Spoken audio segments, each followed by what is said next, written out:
Hello friends, welcome back to our YouTube channel JS Education. ଏ ଭିଡ଼ିଓରେ ଆମେ ଆଲୋଚନା କରିବା +3 6th ସେମିଷ୍ଟର ଏକ୍ଜାମ 2026 ର ଆପଣମାନଙ୍କର ହିଷ୍ଟ୍ରି ଅନର୍ସର କୋର୍ ପେପର 13 ର ପୂର୍ବ ବର୍ଷର ପ୍ରଶ୍ନପତ୍ରର ଉତ୍ତର ଏବେ ଆମେ ଭିଡ଼ିଓରେ ଆଲୋଚନା କରିବା।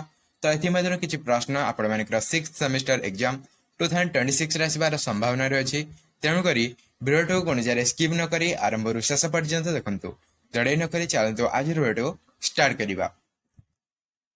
April 2025 +3 6th semester history core paper 13 full mark होची 80 मार्क टाइम होची 3 घंटा। प्रथम रही पार्ट 1 रे आपण माने को 12 टी एक मार्क विशिष्ट प्रश्न दे अछि।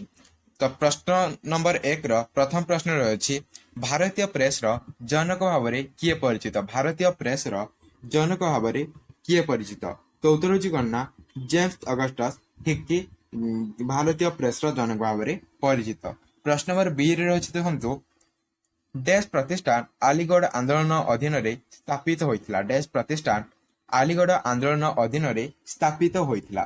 तो उत्तर होची गणना उत्तर होची मोहम्मददार आंग्लो ओरिएंटल प्रतिष्ठान बा कॉलेज। तापरे प्रश्न नंबर सी रे रही भारत रे प्रथम कन्या पाठशाला किए स्थापन करिथिले। तो उत्तर होची गणना सावित्रीबाई फुले एवं तांकर स्वामी ज्योतिराव फुले। तापरे प्रश्न नंबर डी रे रही भारतीय जातीय कांग्रेस प्रथम अधिवेशन डैश ठारे अनुष्ठित होइथिला। तो उत्तर होची गणना भारतीय जातीय कांग्रेस प्रथम अधिवेशन बॉम्बे बा वर्तमान मुंबई ठारे अनुष्ठित होइथिला। तापरे रही जंतु प्रश्न नंबर ई रे नरमपंथी एवं चरमपंथी मानक मध्य विभाजन डैश अधिवेशन रे घटिथिला। तो उत्तर होची गणना नरमपंथी एवं चरमपंथी मानक मध्य विभाजन सूरत अधिवेशन रे घटिथिला।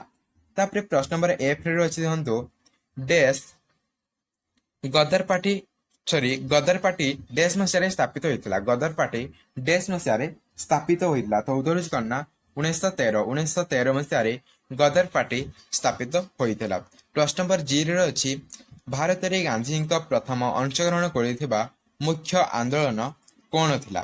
तो उत्तर होची गणना चंपारण आंदोलन। प्रश्न नंबर एच रे रही भारत छाड़ आंदोलन समय गांधीजी क्यों स्लोगान देइथिले। भारत छाड़ आंदोलन समय गांधीजी क्यों स्लोगान देइथिले।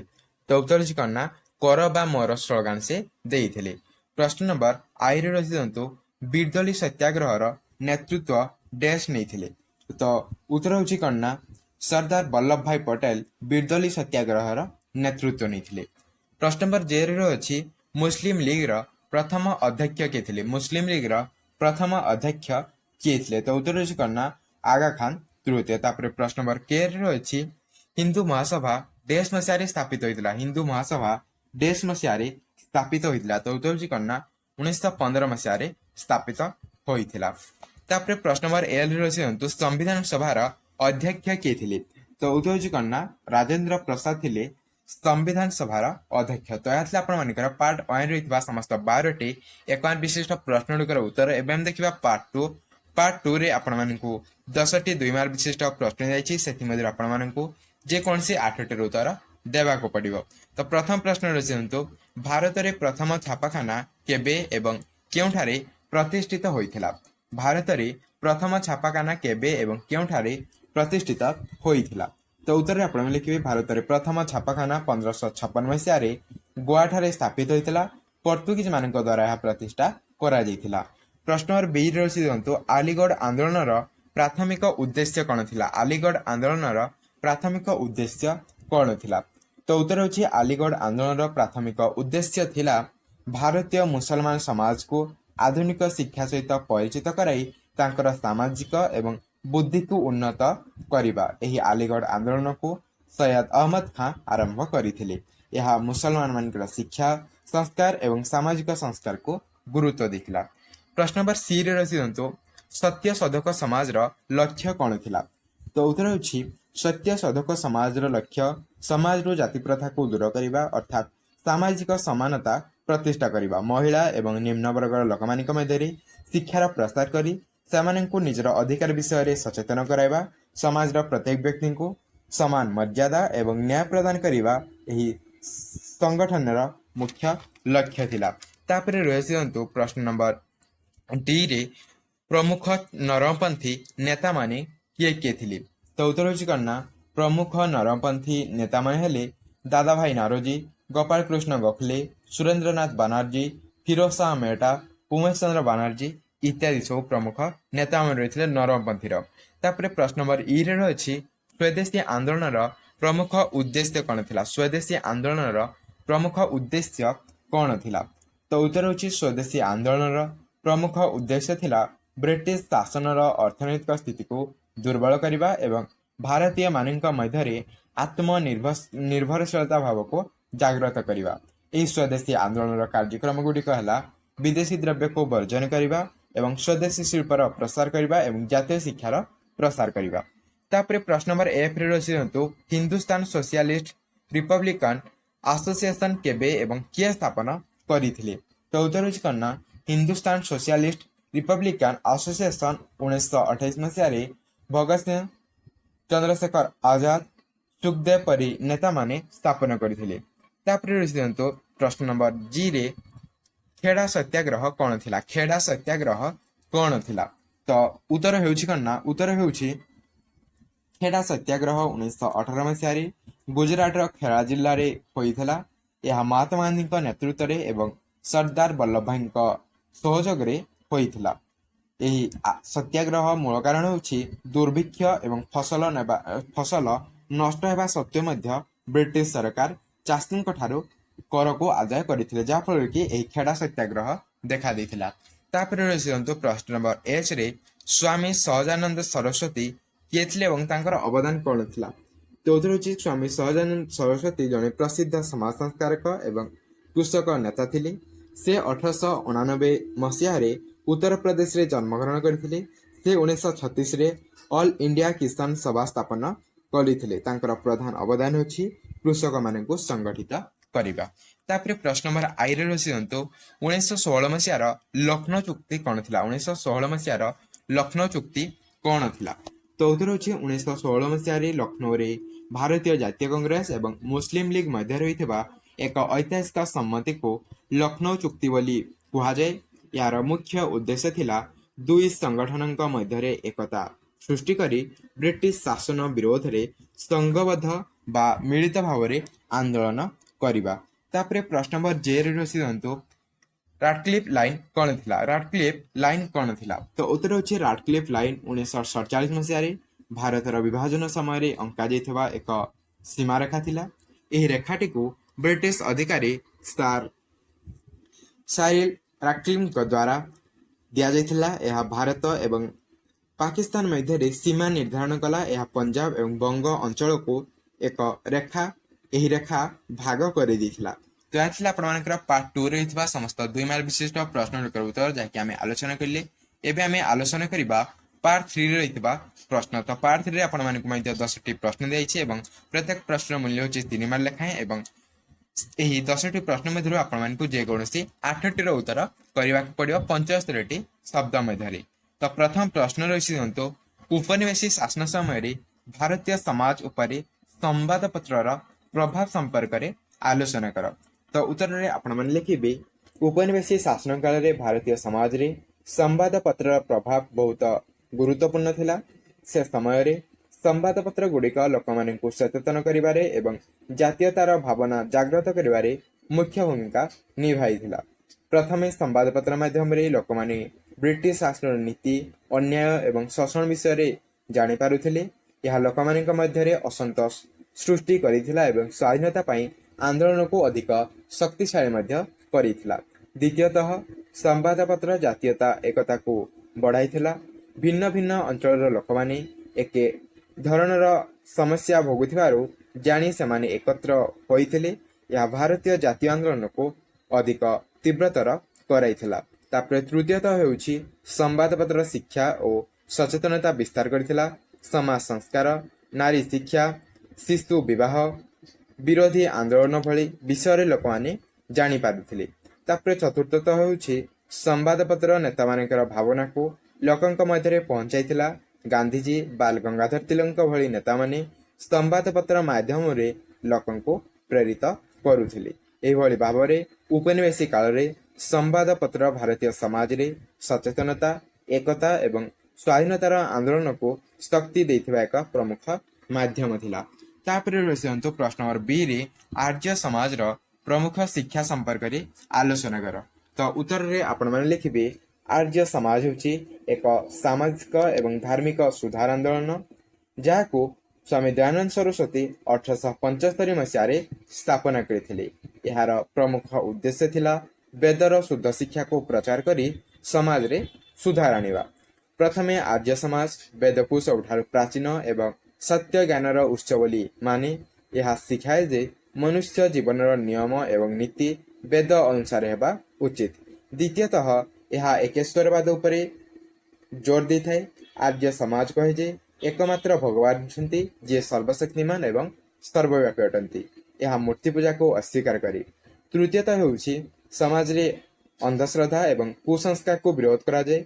आर्य समाज लोकमानंको विज्ञानमूलक चिंताधारा एवं तर्कसम्मत जीवंतु बोली प्रेरित मध्य करिथाए। एवं चतुर्थतः होउछि यह शिक्षार गुरुत्व को अधिक माने पुरुष एवं नारी उभयଙ୍କ ପାଇଁ शिक्षा समान भाव रे आवश्यक बोली यह विश्वास करिथाए। नारी शिक्षा और समान अधिकार को यह समर्थन करिथाए। यह जाति प्रथा को विरोध करे। मनुष्य को जन्म अनुसार नुहे बरं कर्म अनुसार विभाजन करने को यह आमको शिक्षा देइथाए। एवं षष्ठतः होउछि यह समाज सेवा एवं नैतिक जीवन को गुरुत्व देइथाए। सत्य कहिबा न्याय करिबा एवं अन्य को सहायता करिबा यार मूल मंत्र रहिथिला। एहिपरि भाबरे आर्य समाज धार्मिक सुधार सहित सामाजिक उन्नति मध्य मुख्य भूमिका ग्रहण करिथिला। तापरे रचितंतु प्रश्न नंबर सी रे 1856 मसीहार विधवा पुनर्विवाह आईन रो गुरुत्व संपर्क रे आलोचना कर। तो उत्तर रे आपण माने लिखिबे विधवा पुनर्विवाह आईन 1856 भारतीय समाज रे एक ऐतिहासिक एवं सुधारमूलक पदक्षेप थिला। एही आईन पूर्वरु हिंदू समाज रे विधवा मानक जीवन अत्यंत कष्टकर एवं अपमानजनक रहिथिला। सेमानंको पुनर्विवाह करने को निषेध थिला एवं सामाजिक भाव में अवहेलित मध्य सेमानंको करा जाउथिला। एही परिस्थिति को सुधारिबा पई 1856 मसीह रे एही विवाह पुनर्विवाह आईन प्रवर्तन करा जाइथिला। एही आईन रो प्रमुख गुरुत्व होछि विधवा मानंको पुनर्विवाहर आईनगत अधिकार देबा। या द्वारा सेमाने नुआ जीवन आरंभ करिवार सुजोग पाइथिले। से समय रे यह एक बड़ सामाजिक परिवर्तन थिला कारण पुरातन आचार विचार को यह चैलेंज करथिला। एही आईन समाज रे महिलांक अधिकार एवं सम्मान को उन्नत करिवारे एक मुख्य पदक्षेप नैथिला। यह सहित एही विवाह पुनर्विवाह आईन महिला मानकर शिक्षा एवं सचेतनता रे मध्य प्रभाव पकाइथिला। विधवा माने निज जीवन को स्वाधीन भाव गढ़िबारे प्रेरित हेले। या समाज रे लिंग समानता को मध्य प्रोत्साहन देइथिला। तथापि एही आईन प्रवर्तन परे मध्य तुरंत समस्त समस्यार समाधान होई पारि नथिला। अनेक स्थान रे लोक माने याको ग्रहण मध्य करि नथिले एवं पुरातन प्रथा को अनुसरण करुथिले। किंतु दीर्घ काल रे एही आईन समाज रे परिवर्तन आनिला एवं विधवा मानक स्थिति को उन्नत मध्य करिथिला। एही परि भाबरे विधवा पुनर्विवाह आईन 1856 मसीहा भारतर सामाजिक संस्कार इतिहास रे एक माइलखुंट सदृश रहिथिला। यह महिलांक स्वाधीनता समानता एवं मानविक अधिकार को सुदृढ़ करिथिला। तापरे प्रश्न नंबर डी रे रछि दंतो जातीयतावादी आंदोलन रे बाल गंगाधर तिलक भूमिका कोन थिला। तो उत्तर रे आपण माने लिखिबे उत्तर रे लिखिबे बाल गंगाधर तिलक भारतर जातीय आंदोलन रे गुरुत्वपूर्ण एवं सक्रिय नेता थिले। ते लोकमान्य भाव रे परिचित मध्य थिले एवं भारतीय स्वाधीनता संग्राम को नूतन दिग देइथिले। तांकर मुख्य उद्देश्य थिला भारत को ब्रिटिश शासन मुक्त करी स्वराज स्थापना करिबा अर्थात निजको निजे शासन करिबा।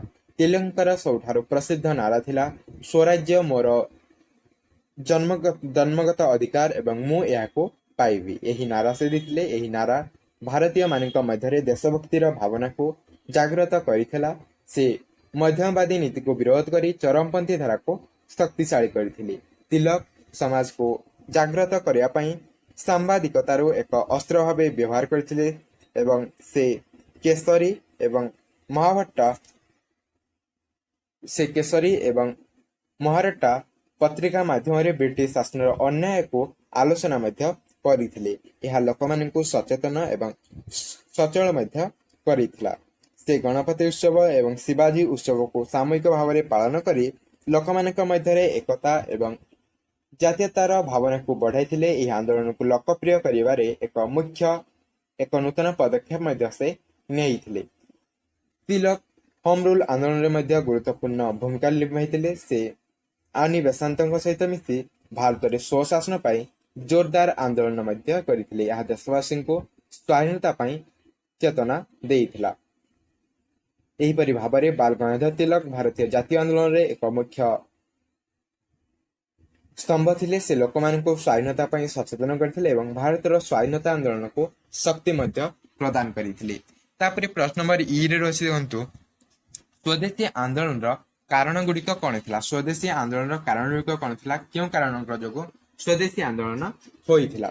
ତ ଉତ୍ତର ହେଉଛି ସ୍ୱଦେଶୀ ଆନ୍ଦୋଳନ ଭାରତର ସ୍ୱାଧୀନତା ଆନ୍ଦୋଳନରେ ଗୁରୁତ୍ୱପୂର୍ଣ୍ଣ ପର୍ଯ୍ୟାୟ ଥିଲା। ଏହାର ଆରମ୍ଭ 1905 ମସିହାରେ ଘଟିଥିବା ବଙ୍ଗଭଙ୍ଗ ଆଇନ ପରେ ହିଁ ହୋଇଥିଲା। ଏହି ଆନ୍ଦୋଳନର ପ୍ରମୁଖ ଲକ୍ଷ୍ୟ ଥିଲା ବିଦେଶୀ ସାମଗ୍ରୀକୁ ବିରୋଧ କରି ସ୍ୱଦେଶୀ ସାମଗ୍ରୀକୁ ପ୍ରୋତ୍ସାହନ ଦେବା। ତ ଏହି ସ୍ୱଦେଶୀ ଆନ୍ଦୋଳନର ପ୍ରମୁଖ କାରଣ ଗୁଡ଼ିକ ହେଉଛି, ପ୍ରଥମତଃ ହେଉଛି ବଙ୍ଗଭଙ୍ଗ ନୀତି। ଏହି ବଙ୍ଗଭଙ୍ଗ ନୀତି ହେଉଛି ଏହି ଆନ୍ଦୋଳନର ମୁଖ୍ୟ କାରଣ। 1905 ମସିହାରେ ଲର୍ଡ କର୍ଜନ ବଙ୍ଗକୁ ଦୁଇ ଭାଗରେ ବିଭକ୍ତ କରିଥିଲେ।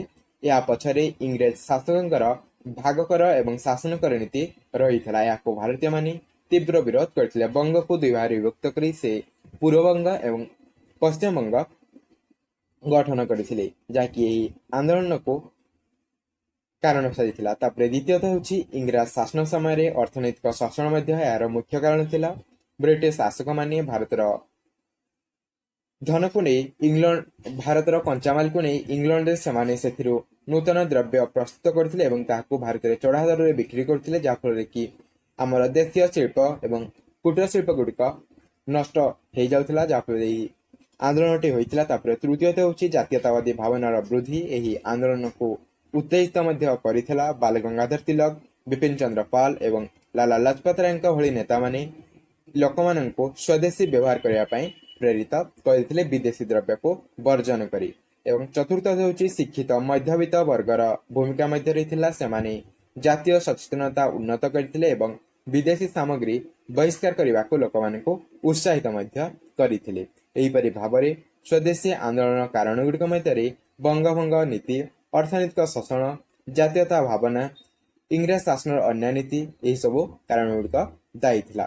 ତାପରେ ରହିଛି ପ୍ରଶ୍ନ ନମ୍ବର ରେ 1925 ମସିହାର କାକୋରୀ ଟ୍ରେନ୍ ଡକାୟତି କ'ଣ ଅଟେ?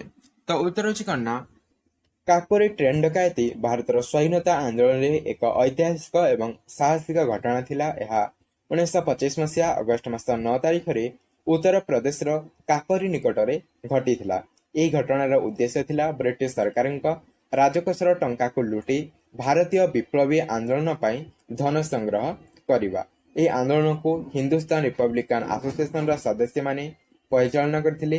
ଏଥିରେ ପ୍ରମୁଖ ନେତାମାନେ ଥିଲେ ରାମପ୍ରସାଦ ବିସ୍ମିଲ, ଆଶଫାକ ଖାନ, ରାଜେନ୍ଦ୍ର ଲାହିରୀ ଏବଂ ରୋଶନ ସିଂ। ସେମାନେ ସମସ୍ତେ ଦେଶ ପ୍ରେମରେ ପ୍ରେରିତ ହୋଇ ଏହି ସାହସିକ କାର୍ଯ୍ୟକୁ କରିଥିଲେ। ବିପ୍ଳବୀମାନେ ଲକ୍ଷ୍ନୌ ଯାଉଥିବା ଟ୍ରେନକୁ କାକୋରୀ ଷ୍ଟେସନ ନିକଟରେ ରୋକି ଗାର୍ଡର ବକ୍ସରୁ ସରକାରୀ ଧନକୁ ସେମାନେ ଲୁଟି ନେଲେ। ଏହି ଘଟଣା ବ୍ରିଟିଶ ଶାସନକୁ ଭୟଭୀତ କରିଦେଲା ଏବଂ ସେମାନେ ଦୃଢ ପଦକ୍ଷେପ ନେଲେ। ଘଟଣା ପରେ ଅନେକ ବିପ୍ଳବୀଙ୍କୁ ମଧ୍ୟ ଗିରଫ କରାଗଲା ଏବଂ ମାମଲା ଚାଲିଲା, ଯାହାକୁ କି କାକୋରୀ କେସ୍ ବୋଲି କୁହାଗଲା।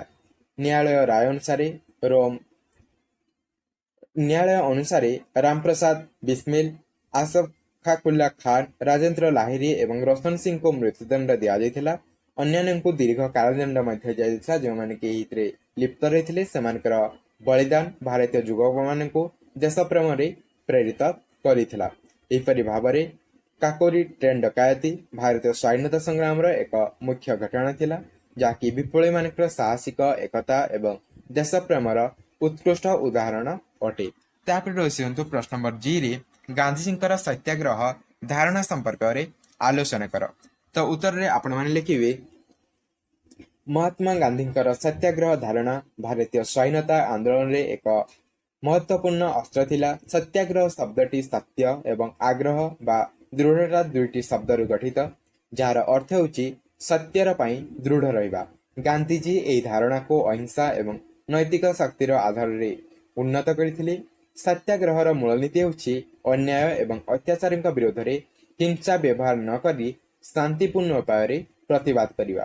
ଗାନ୍ଧିଜୀଙ୍କ ମତରେ ସତ୍ୟ ଏବଂ ଅହିଂସା ମନୁଷ୍ୟର ସର୍ବୋଚ୍ଚ ଶକ୍ତି ଅଟେ, ଯାହାଦ୍ୱାରା ବଡ଼ରୁ ବଡ଼ ସମସ୍ୟାକୁ ସମାଧାନ କରାଯାଇପାରେ।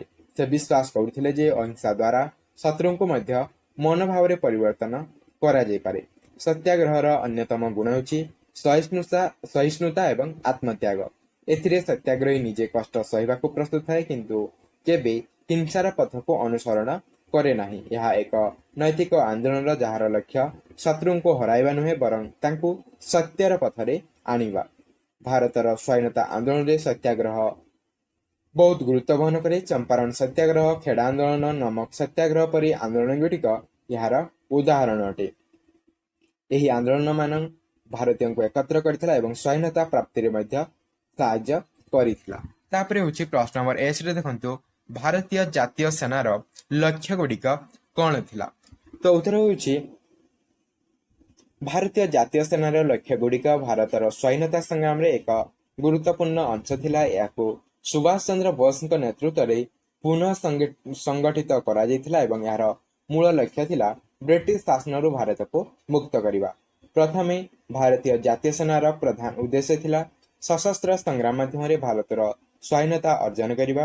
ଗାନ୍ଧିଜୀଙ୍କର ଅହିଂସା ଆନ୍ଦୋଳନ ସହିତ ସହଯୋଗ କରିବା ସହିତ ଭାରତୀୟ ଜାତୀୟ ସେନା ବିଶ୍ୱାସ କରୁଥିଲା ଯେ ଶସ୍ତ୍ର ସଂଗ୍ରାମ ମାଧ୍ୟମରେ ମଧ୍ୟ ବ୍ରିଟିଶ ଶକ୍ତିକୁ ପ୍ରତିରୋଧ କରାଯାଇପାରିବ। ଦ୍ୱିତୀୟତଃ ଏହାର ଲକ୍ଷ୍ୟ ଥିଲା ଭାରତୀୟମାନଙ୍କ ମଧ୍ୟରେ ଦେଶପ୍ରେମ ଏବଂ ଜାତୀୟତାର ଭାବନାକୁ ଜାଗ୍ରତ କରିବା। ଭାରତୀୟ ଜାତୀୟ ସେନା ମାନେ ଜୟ ହିନ୍ଦ ନାରା ଦେଇ ଲୋକମାନଙ୍କୁ ଏକତ୍ରିତ କରୁଥିଲେ ଏବଂ ଦେଶ ପାଇଁ ତ୍ୟାଗ କରିବାର ପ୍ରେରଣା ମଧ୍ୟ ଦେଉଥିଲେ। ଏବଂ ଭାରତୀୟ ଜାତୀୟ ସେନାର ଅନ୍ୟତମ ଲକ୍ଷ୍ୟ ଥିଲା ବିଦେଶରେ ଥିବା ଭାରତୀୟମାନଙ୍କୁ ଏକତ୍ର କରି ସ୍ୱାଧୀନତା ଆନ୍ଦୋଳନକୁ ଶକ୍ତିଶାଳୀ କରିବା। ଦକ୍ଷିଣ ପୂର୍ବ ଏସିଆରେ ଥିବା ଭାରତୀୟମାନେ ଭାରତୀୟ ଜାତୀୟ ସେନା ସହ ଯୁକ୍ତ ହୋଇ ବ୍ରିଟିଶ ଶାସନ ବିରୁଦ୍ଧରେ ଯୁଦ୍ଧ କରିଥିଲେ। ତାପରେ ପ୍ରଶ୍ନ ନମ୍ବର 8ରେ ରହିଛି ଦେଖନ୍ତୁ, ଦଳିତ ଉନ୍ନତିରେ ଡକ୍ଟର ବି.ଆର. ଆମ୍ବେଦକରଙ୍କ ଭୂମିକା ସମ୍ପର୍କରେ ଲେଖ। ତ ଉତ୍ତରରେ ଆପଣ ଲେଖିବେ ଡକ୍ଟର ବି.ଆର. ଆମ୍ବେଦକର ଭାରତର ଏକ ପ୍ରମୁଖ ସାମାଜିକ ସଂସ୍କାରକ ଏବଂ ଦଳିତମାନଙ୍କର ମୁକ୍ତି ଆନ୍ଦୋଳନର ନେତା ଥିଲେ। ସେ ନିଜ ଜୀବନରେ ଦଳିତ ଏବଂ ଅସ୍ପୃଶ୍ୟମାନଙ୍କର ଉନ୍ନତି ପାଇଁ ଅପାର ପରିଶ୍ରମ କରିଥିଲେ। ପ୍ରଥମେ ଆମ୍ବେଦକର ଦଳିତମାନଙ୍କୁ ଶିକ୍ଷାର ଗୁରୁତ୍ୱ ବୁଝାଇଥିଲେ। ସେ କହୁଥିଲେ ଶିକ୍ଷିତ ହେବା ଏବଂ ସଂଘର୍ଷ କରିବା ହେଉଛି ମୁକ୍ତିର ମାର୍ଗ। ସେ ନିଜେ ଉଚ୍ଚଶିକ୍ଷା ଗ୍ରହଣ କରି ଦଳିତମାନଙ୍କ ପାଇଁ ପ୍ରେରଣା ହୋଇଥିଲେ। ଦ୍ୱିତୀୟତଃ ସମାଜରେ ଚାଲୁଥିବା ଅସ୍ପୃଶ୍ୟତା ଏବଂ ଜାତି ପ୍ରଥାର ବିରୋଧରେ ସେ ଆନ୍ଦୋଳନ କରିଥିଲେ। ମହାର ସତ୍ୟାଗ୍ରହ ଏବଂ କଳାରାମ ମନ୍ଦିର ପ୍ରବେଶ ଆନ୍ଦୋଳନ ମାଧ୍ୟମରେ ସେ ଦଳିତମାନଙ୍କୁ ସମାନ ଅଧିକାର ପାଇଁ ସଚେତନ ମଧ୍ୟ କରିଥିଲେ। ଭାରତର ସମ୍ବିଧାନ ରଚନାକାର ଭାବେ ସେ ଦଳିତମାନଙ୍କୁ ସମାନ ଅଧିକାର ଦେଇଥିଲେ। ସମ୍ବିଧାନରେ ସମାନତା, ନ୍ୟାୟ ଏବଂ ସ୍ୱାଧୀନତାର ମୂଲ୍ୟବୋଧ ସ୍ଥାପନ କରି ସେ ଅସ୍ପୃଶ୍ୟତାକୁ ଅବୈଧ ବୋଲି କହିଥିଲେ। ଆମ୍ବେଦକର ନିଜେ ବୌଦ୍ଧ ଧର୍ମ ଗ୍ରହଣ କରି ଦଳିତମାନଙ୍କୁ ସମାନତା ଏବଂ ମାନବତା ମାର୍ଗ ଦେଖାଇଥିଲେ, ଯାହାକି ଦଳିତମାନଙ୍କ ପାଇଁ ଆତ୍ମସମ୍ମାନ ବଢ଼ାଇଥିଲା। ତାପରେ ହେଉଛି ପ୍ରଶ୍ନ ନମ୍ବର 9ରେ ହିନ୍ଦୁ ମହାସଭାର ପ୍ରମୁଖ ଲକ୍ଷ୍ୟ ଗୁଡ଼ିକ କ'ଣ ଥିଲା?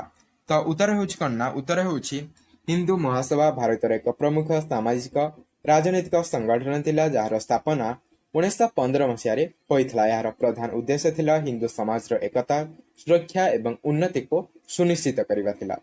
ପ୍ରଥମତଃ ହିନ୍ଦୁ ମହାସଭାର ମୁଖ୍ୟ ଲକ୍ଷ୍ୟ ଥିଲା ସମସ୍ତ ହିନ୍ଦୁମାନଙ୍କୁ ଏକତ୍ର କରିବା।